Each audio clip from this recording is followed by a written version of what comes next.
গতকালকে সন্ধ্যা 7টার পরের থেকে আমার ফ্যামিলির সাথে কোনো যোগাযোগ নাই। আমার বোন আর ছোট ছোট দুইটা বাচ্চা, একটা মেয়ে, ছোট মেয়ে, আজকে 3 দিন হয়েছে, কোনো খবর নাই। মোবাইল বন্ধ, ইন্টারনেট নাই, কিছু নেই, এখানে তো বিদ্যুৎ সংযোগ নাই। এই মুহূর্তে আমাদের খুব বেশি প্রয়োজন আমাদের যেসব প্রত্যন্ত অঞ্চলে মানুষরা আটকে আছে তাদেরকে উদ্ধার করা।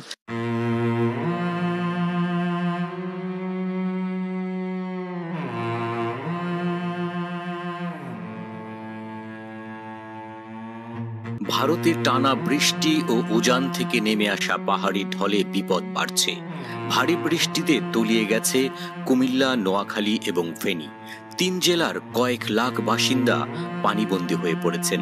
হাজার হাজার হেক্টর এলাকার ফসলি জমি, মাছের ঘের পানিতে তলিয়ে গেছে। বৃষ্টি ও ঢলের পানিতে কুমিল্লার গোমতী নদীতে পানি বেড়ে বন্যার আশঙ্কা। বৃষ্টি ও ঢলের পানি ক্রমাগতভাবে বাড়ছে। ভারতের ত্রিপুরা রাজ্যে টানা কয়েকদিন ধরে চলা বৃষ্টিতে ভয়াবহ বন্যা পরিস্থিতি দেখা দিয়েছে।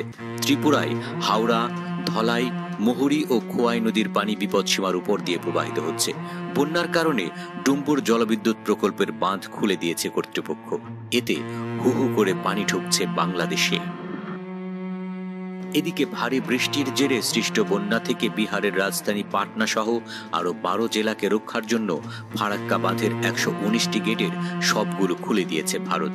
জি নিউজের প্রতিবেদনে বলা হয়, সোমবার ফারাক্কার সব গেট খুলে দেওয়ায় পশ্চিমবঙ্গের মুর্শিদাবাদের একাংশ এবং বাংলাদেশে বন্যার আশঙ্কা দেখা দিয়েছে। মালদা জেলার ফুলহর, মহানন্দা ও কালিন্দী নদীতে পানি বাড়ছে। সেখানে একাধিক জায়গায় নদীর বাঁধ ভেঙে প্লাবিত হয়েছে বিস্তীর্ণ এলাকা।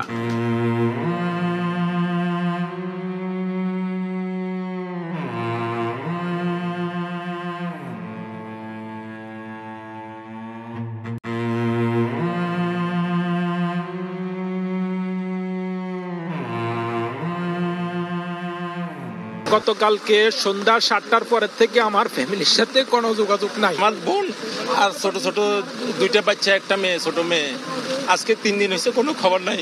মোবাইল বন্ধ, ইন্টারনেট নাই, কিছু নেই, এখানে তো বিদ্যুৎ সংযোগ নাই। এই মুহূর্তে আমাদের খুব বেশি প্রয়োজন আমাদের যেসব প্রত্যন্ত অঞ্চলে মানুষরা আটকে আছে তাদেরকে উদ্ধার করা।